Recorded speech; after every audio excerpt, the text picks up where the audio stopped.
Hey everyone, and welcome back to another industry report. This is video 2 out of 2 for today. The other video is the main news recap, so be sure to check that out. But as for this one, well, Anthem players are attempting to organize a blackout in which they have agreed to not play the game for a number of days. Why have they done this? Well, in protest of a number of decisions made by BioWare over the last week or so. As always though, the goal of this channel is to go behind the headlines and to talk about the development stories, the realities on the ground, the challenges that are faced, and that's really where the divide between player and developer, in this case, is very interesting indeed. What we're going to learn is that essentially, everyone is right, but the short-term right and long-term right are often at odds, putting players and developers in an odd position. So what actually happened? Well, a few days ago, people logged in to find out that they were getting far more gear from the game than they had been previously. This led to many people playing a lot of Anthem over that period of time, which really was only a few hours. Now, the background to this is that the game had extremely sparse loot that compounded with a number of other significant problems in ways that are really not that dissimilar to Diablo 3's launch problems, albeit, of course, without the store. In Diablo 3, the difficulty was really quite extreme, with a single misclick leading to death, even if you're only hit by a weak ranged enemy. Diablo 3 also had extremely rare loot drop rates. This led to overall a very challenging experience that was not very rewarding. And when you contrast that with Anthem, well, in Anthem, Grandmaster 1, 2, and 3 are just massive health and damage multipliers, such that Diablo 3 developer Travis Day reported spending 30 minutes fighting the Heart of Rage boss, while Slootbag, a World of Warcraft streamer, spent 50 minutes on a boss. That's the state of Grandmaster 2 and 3 difficulty. Now, it's not difficult because of complex mechanics like, say, the best of Destiny 2. No, it's just through sheer numbers. Now, this might work for players if the loot was good, but it is not. The game is notoriously stingy with its high-end masterwork and legendary gear, and that's something that's further compounded by the game's itemization being quite poorly designed, making enjoyable loot quite rare indeed. Really, no one cares about plus ammo as a statistic. So, you've got this absurdly bad difficulty design, you've got a bad loot design, you've got low drop rates. If you wanted a legendary javelin, basically it was going to take you a lot of time doing content that's not fun.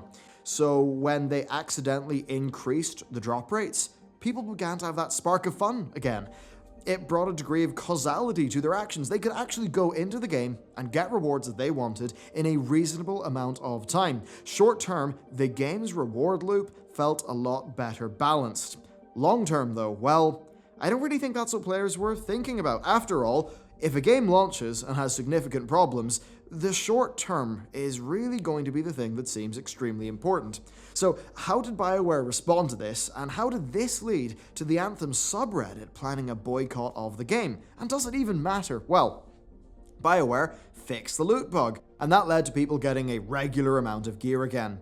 This led to a Reddit user calling for a boycott throughout this week. This, of course, is also the launch week for The Division 2, which many players will likely be checking out anyway, so it really is particularly rough time for BioWare. So Chad Robertson, the live service director, said that one of the downsides of moving so fast to improve is that they're making changes to complex loot systems in several areas, and it's really harder to know how that's performing. He went on to say that in the next few months they're expecting to make significant changes, but they're starting off with incremental ones so that they can better navigate the evolution, and that their goal is always to ensure the best possible player experience. So it's an age-old problem, really. Chad is acknowledging how large loot is for the game and how it is a big complex system, and how that because of that changes cascade. He says they want to make incremental improvements with larger ones over the coming months. That for the most part does seem like a reasonable thing, though for players who just logged into the game and got a bunch of exciting loot and finally had the game feeling a bit more fun again, well, that's going to feel really terrible to hear, isn't it? And that's the crux of this video. The different perspectives of developers and of players. Right now, the players know how they feel, and they know that loot bug felt a hell of a lot better than the intended loot balancing of the game. But here's the problem. If the developers let that loot bug persist, then chances are players would end up, well, finishing their javelins. And that would expose another massive problem in the loot system of Anthem. It's just not that well designed. It really just is not designed for mechanical longevity, and that means that while more loot now would make players feel better and it would lead to more playtime, it would rush people through the game. And from BioWares' perspective, that's going to be a really large problem. They are likely aware that the content of Anthem doesn't stand up on its own. And let's be real, it doesn't. And they know that that loop progression is needed to keep the gameplay loop going. They know that if they undercut that, they're going to undercut their game. They know that once players max out their javelins, like, the reward loop's just going to fall over. They will leave. They won't have much else to do. Why? There just is not that much to Anthem. So, the developers will want to put a lot more design work into the loot system in an attempt to give it more longevity and have a design-based fix to the problem rather than a short-sighted one, which is likely what a loot buff would have been. Take World of Warcraft as an example. In patch 8.1, Blizzard introduced loads of catch-up mechanics as a response to player feedback. Now, a few of them actually were good for design, but power-wise, they were really quite strong. And this meant they felt good initially, but fast people realized that it devalued gear in the game. And I think it's safe to say that the magnitude of those changes, in terms of item levels, as Blizzard implemented them, were a net negative for the Battle for Azeroth expansion. And there's really no way around this. The sum of the game loop of Anthem is just not well designed, even though parts of that sum may actually be good, like combat. This loot system never should have seen the light of day. They have managed to craft a loot system that is worse than Destiny 1 on launch, and much worse than other more modern loot shooters, even on launch, like Destiny 2. And Destiny 2 actually serves as a wonderful example here. Destiny 2 on launch was very focused, at least initially, on a simple casual experience. Its gearing really did not take that long, and this meant that players felt like they finished the game quite quickly.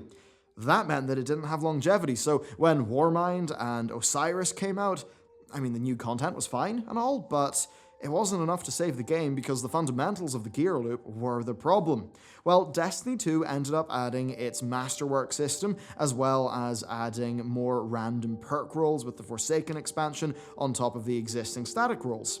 These systems added a lot more variation to the game's gear. Combine this with the game's infusion system that allows you to sacrifice one item to bring another item up to the sacrificed item's light level, and you get a game that is about two paths of progression. One is light level, and one is the progression of one's arsenal, how many guns you have and how good their perks are.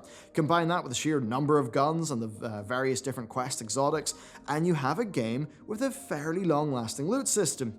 Basically, Anthem launched with the Diablo 3 launch problem, poorly designed difficulty and poorly designed loot that was also very stingy.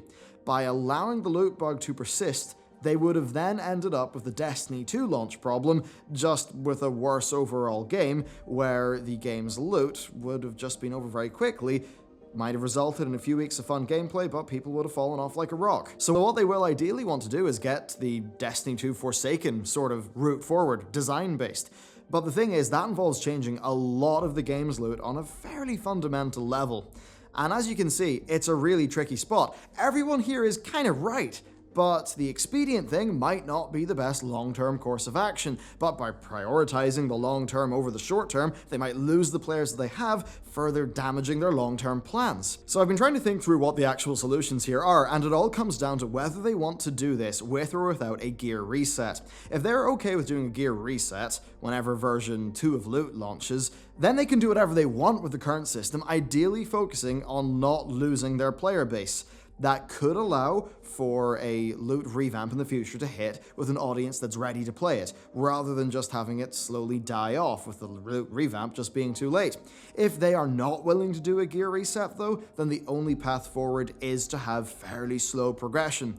Now, that might be fine and fun in a different game with more varied content, but with Anthem's balance of difficulty between the 3 strongholds, the design problems of Grandmaster 1, 2, and 3, well, that latter path is just not going to work. Fundamentally here, Anthem was just not ready for release from a design perspective. BioWare cannot have thought this was a good idea, and the only explanation that we're really left with, in my opinion, is that EA would not budge on the release date. Knowing this, BioWare probably just got their heads down to work on something that was shippable, even if it wouldn't be ideal.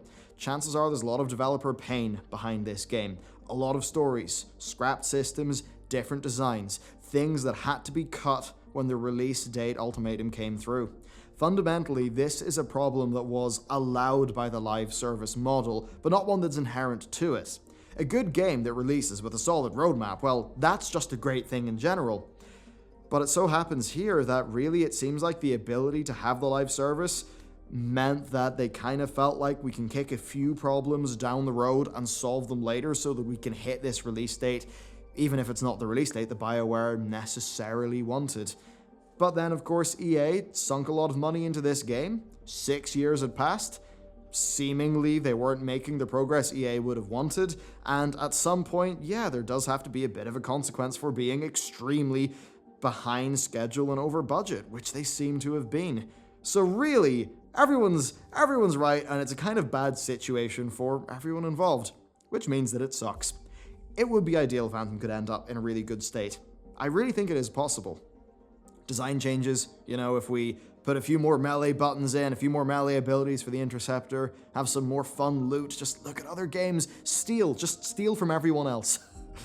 It is possible for Anthem to end up being in a far better spot than it is, but it's going to be really hard to get there. The one thing that they do have over Destiny 2, though, is that for Destiny 2, you've got to buy Forsaken, and then you've got to buy a Season Pass to get in. That is not the case for Anthem. For Anthem, in a year's time, if you already own the game, well, you can hop in and you can keep on playing it. That is the only ace up their sleeve, and if they're able to use that right, then they could salvage this game. So hopefully they do. It obviously would be better if we had more good games, and yeah, I wish BioWare success, I suppose. Let me know what you think down below about this whole issue. Thank you very much for watching. Be sure to check out today's other video, and with that, I will see you next time.